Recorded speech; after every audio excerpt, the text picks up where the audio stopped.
Halo teman-teman semua, balik lagi di GEP Media Channel bersama kakak Kak Jauza. Kali ini kakak mau bahas cara curang bahasa Inggris UTBK 2022. Nah, jadi ini bisa kalian manfaatin nih buat ngerjain subtes bahasa Inggris UTBK 2022. Kita langsung ke soal nomor 1 yuk. Sebelum aku kasih tahu informasinya, aku mau ngingetin lagi nih kalau GEP Media lagi buka tryout. Nah, dari 15.000 aja kalian udah bisa dapetin fasilitas 3 kali tryout, dapat ebook, video pembahasan, prediksi kelolosan PTN, dan juga ada kelas online-nya lah. Jadi buruan, tunggu apa lagi? Yuk daftar sekarang. Di soal nomor 1 ini ada we wish he blank blank blank here now to help us solve the problems.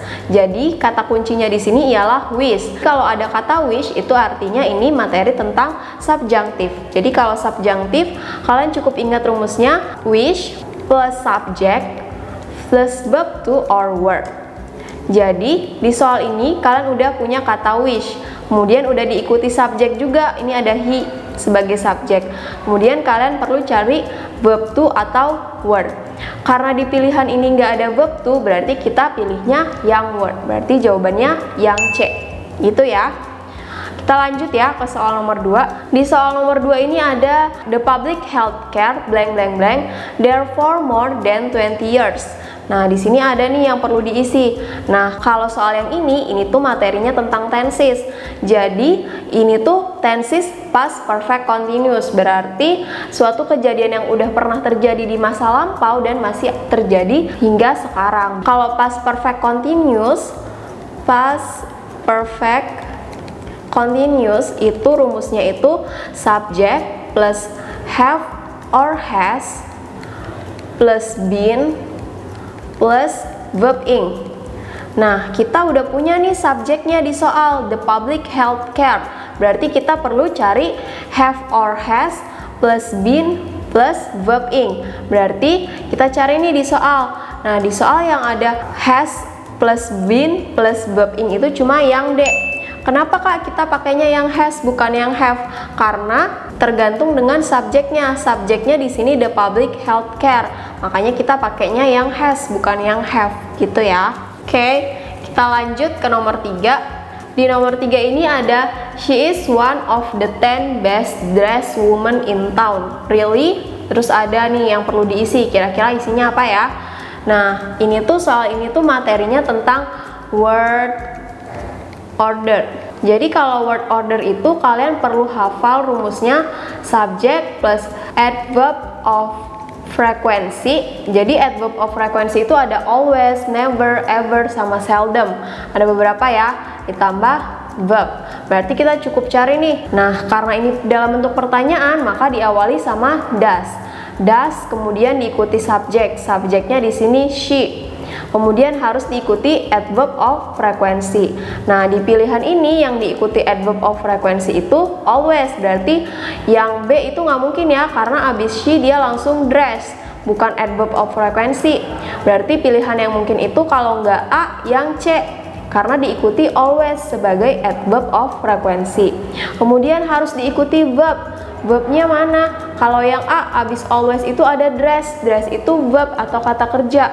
Sementara pilihan yang C itu always so fashionably dress herself. Berarti yang C itu nggak mungkin. Berarti jawabannya yang A gitu ya.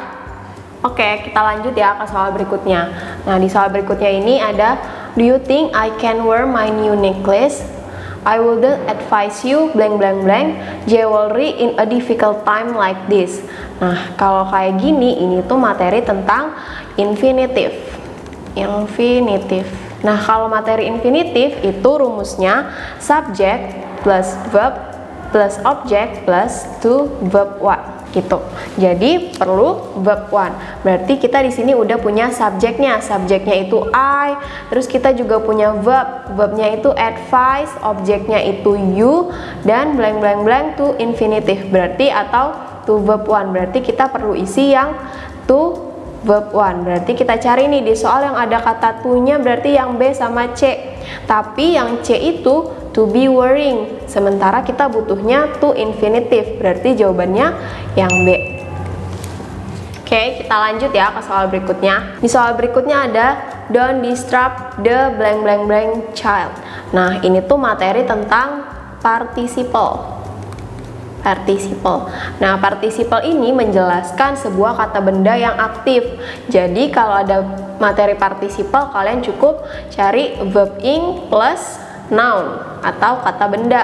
Nah, kita udah punya nih nounnya. Nounnya itu yang child. Nah, berarti kita cukup cari verb ing-nya. Nah, yang mana yang verb ing? Berarti pilihannya langsung ke yang C, sleeping. Berarti jawabannya C, sleeping gitu ya. Kita lanjut ke soal berikutnya. My uncle doesn't earn much blank blank blank. He can send his children to college. Nah, ini tuh soal materi tentang conjunction atau kata hubung. Jadi kita disuruh nyari kata hubung yang tepat buat hubungin kalimat yang satu dengan kalimat yang berikutnya. Nah, untuk soal yang ini kita pakai yang NH, S, BY. N itu apa, Kak? N itu nevertheless. Nah, kemudian H itu however, S itu still, B-nya but, dan Y-nya itu yet. Nah, dari kelima ini yang ada di dalam pilihan cuman yang A, berarti jawabannya langsung yang A. Jadi, my uncle doesn't earn much, however, he can send his children to college. Jadi, pamannya itu nggak punya penghasilan yang banyak, jadi dia nggak bisa ngirim atau nyekolahin anaknya sampai ke kuliah gitu. Mungkin segitu aja materi cara curang bahasa Inggris UTBK 2022 dari kakak. Semoga bermanfaat buat kalian yang mau menghadapi UTBK dan semangat!